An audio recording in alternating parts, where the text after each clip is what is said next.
be a loss. Right. Who needs, anybody need a copy of the deal from this morning?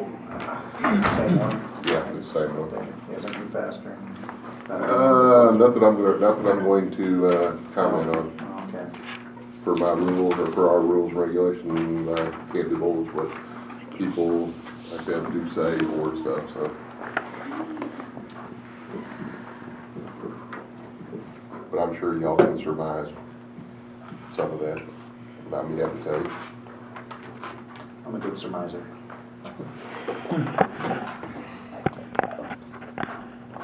That's fine. Like that? Yes. It's gonna go. That's not. Watch. If it does, it's on the table, it's good. Yeah.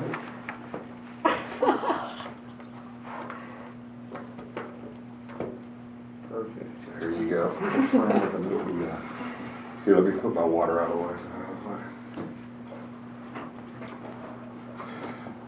More or less kind of doing this so that you guys can get to ask all of your same questions all at one time if you got something. And I was a little bit busy this morning with some other things that came up in some other cases, so that took priority. So I really couldn't even. I called Joe back, and that's about the only thing. And all of a sudden, at about 9:30, I was inundated with about, not from you guys, about 15 different calls on something else. So we had to handle that real quick. So, but just kind of an update on the murder or the death of Daisy Strout. You're on the radio, I'll go over that just a little bit. As you can remember, you let me do your white then for you? No, but. The other day I was telling y'all that I had some information that I really couldn't talk about that, that I felt was important. Well, this was pretty much the information that we had a little bit from the get-go. We were aware that Daisy's boyfriend had been with her through some part of the evening. However, we were told a much shorter time frame than what we found out later when we started talking to witnesses who had been with both these people through a good portion of the night. I can tell you that this incident occurred somewhere probably between midnight and 2 a.m. And the 4 a.m. when we got notified was just when the officers actually responded to the scene. But on Sunday morning, when we were investigating this, we made contact with the boyfriend of Daisy Strout. After it was determined he was one of the last persons to have been seen with her. He lives in South Amarillo. I won't give a street address or anything.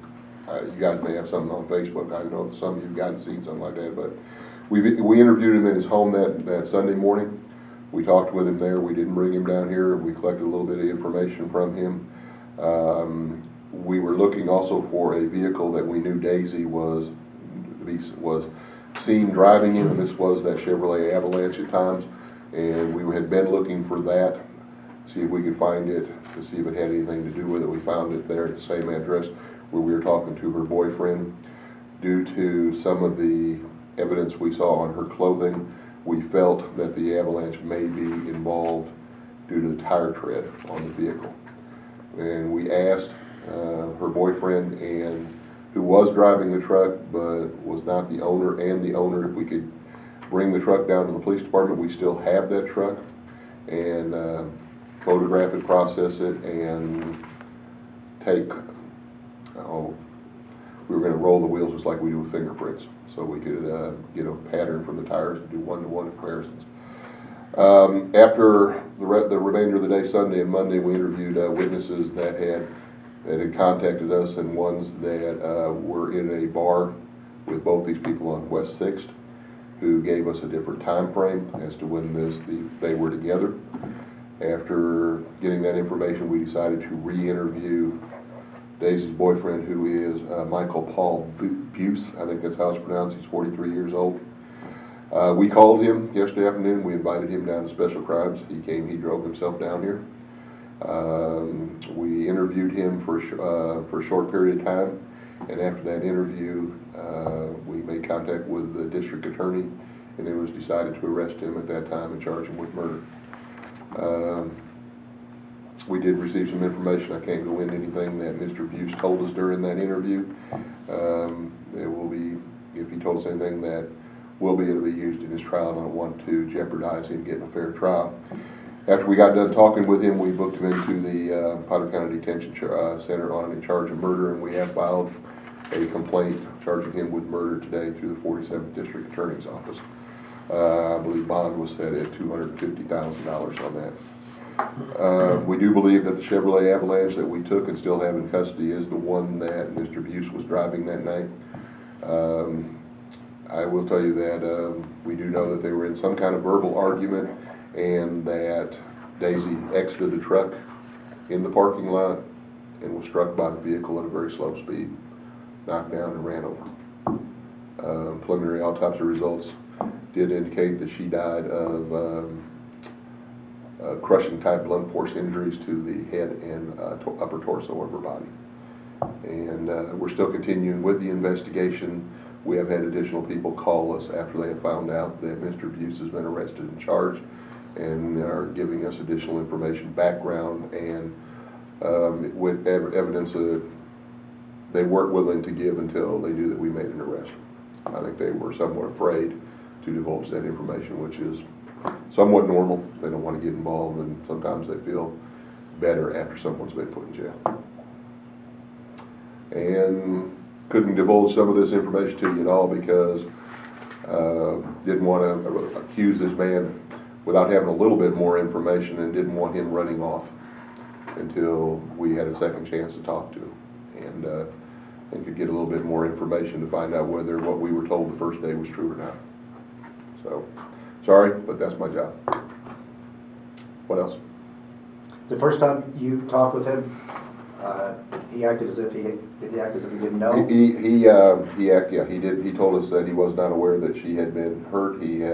He said he had left her at home and had driven to his house and had no knowledge that she had been injured or was dead. And this verbal argument, did it start at the bar where they were? Was it the one she works at, Broken Spoke? But we were told that there was some type of argument in the bar that had been going on almost all evening long. Nothing violent, nothing physical, but more of a verbal type of deal. And that had been going on. It is the bar she worked at, and so I assume that it probably continued on after they left. But she wasn't working at the time. No, she was. She did work through some of the evening on Sunday or Saturday night. She worked the early shift. She didn't work until the closing time. Something like 2 to 7, I think, was her hours. She stayed a little bit later because of the crowd, and it wasn't her normal day, but she wasn't there for like to closing time, midnight, or anything like that, which are different hours.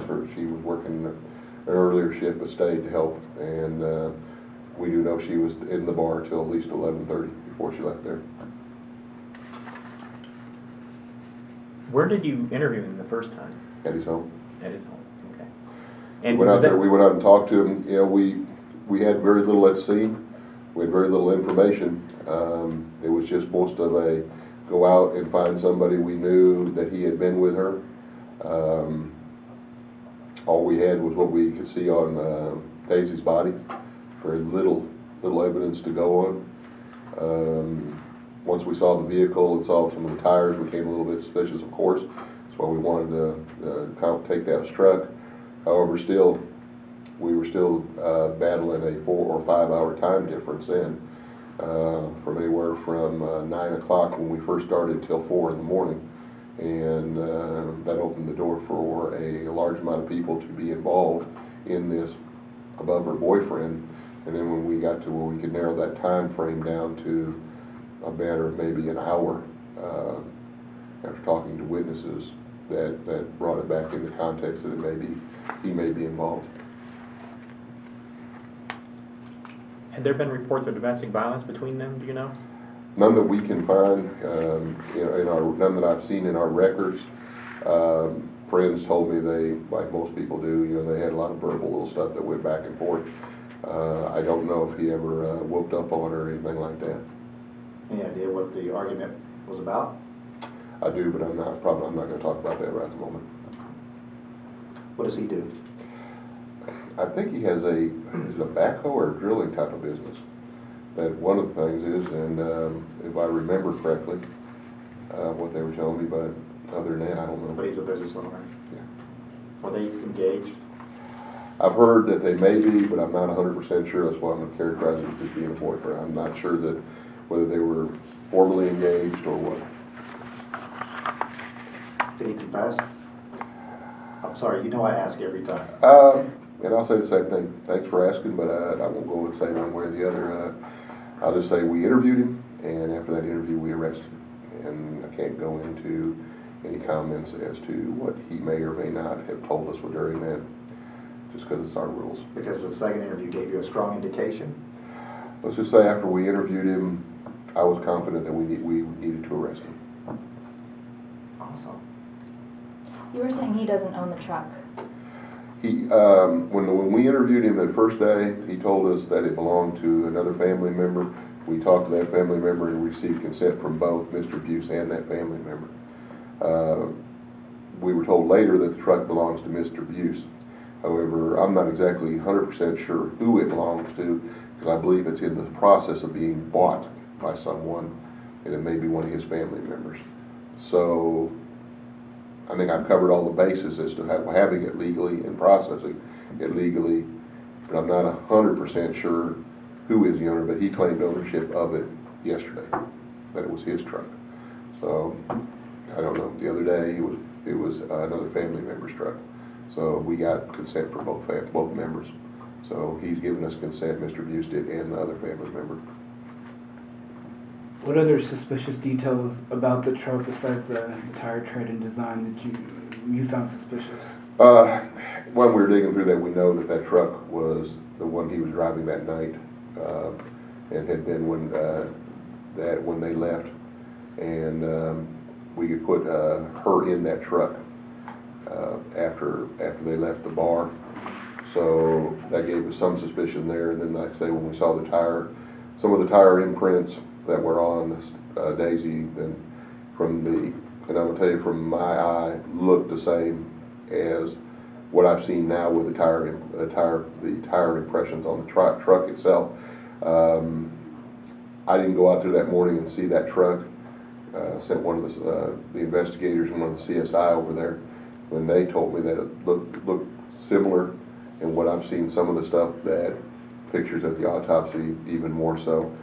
And looking at some of the tires, I can see what I think are some similarities, but we're going to have to roll them like with fingerprint ink, roll them on some white butcher paper, get the whole deal, and we'll probably hold on to those tires until we go to trial.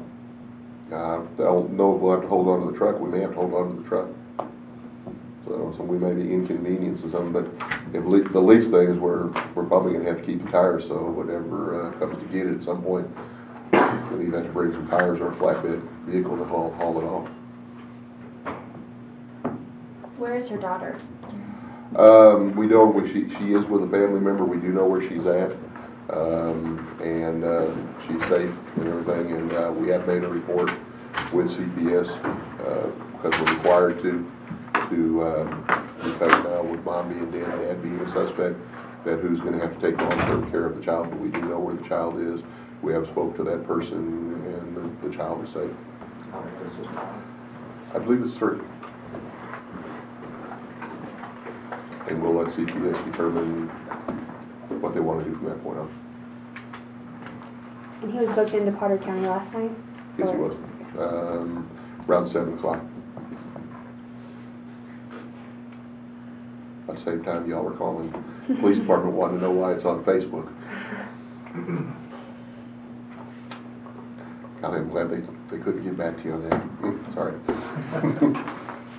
Can't Facebook? I'm not on Facebook, can't get on Facebook, don't want to be on Facebook. So I'm never going to confirm anything through Facebook, sorry. But you will look for evidence there, won't you? And with the approval of the chief of police, yes. Yes. You sit right down, you're going to ask him a question? Yeah. We have been told we are not to be on there, and that's probably a very good decision, because a lot of people were on it doing things that were police related. And, but yeah, if you're going to use MySpace or Facebook and admit you committed a crime on it, I'm going to look, I'm going to make a copy of it, that way if IT asks. And if you want to be your own worst enemy and admit to it, I'm going to be one with you and use that against you. So a lot of people have given you guys clues through Crime Stoppers. We've gotten a lot of calls. A lot of it was just little information, a lot of it was a little bit more. But we've had lots of people that called us. They knew Daisy, they knew Mr. Buse, and they've called us. Some of it was just, you need to look at this person. Some of it was more, had a little bit more information. And we're still getting phone calls.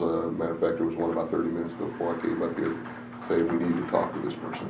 So I'm hoping they continue. You know, I'm hoping we get some more information, maybe some people that know direct information, and we're told something that we can be further used as evidence against them in court. So you want to tell us what came up in other cases this morning? Yeah. Yep. Something about. Some other day.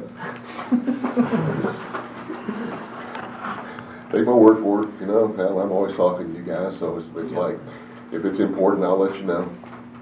It's just important in my world or at this moment.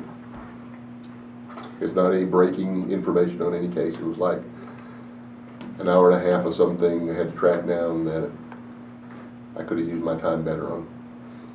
This is like a real 48 hours investigation. Other than we're not on TV and have a camera with me, no. Yeah, you're right. It really, it wasn't as difficult as I kind of put out at first that it was. But I had to keep it that way just to make sure we could get the information.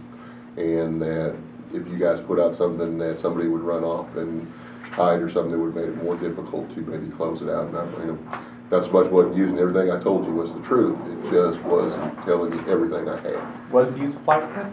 Huh? Was the use of flight risk? No, I don't know if he was, but I didn't want to give him the opportunity to think that I had a whole lot more that would give him an opportunity to think he needed to. You know, anybody that's looking at maybe a charge where somebody's died, you got to keep that in the back of your mind that they could flee. And I'd rather have them here and having to wait, you know, than having to wait 2 or 3 years where you find them and then having to reopen up the investigation. I didn't have any indication he would, but then again, I always assume that if somebody commits a murder or is a suspect in a murder, that's a good incentive for them to flee. So, you know, my job is to try to catch them, put them in jail. Sometimes I got to hold back information from you. Sometimes I like to use y'all to help me get them, but first thing I do is make sure that people want to cooperate and want to tell us what's going on, and then try to get the guy in jail, he or she, and then I'll tell you how good a job the guys did.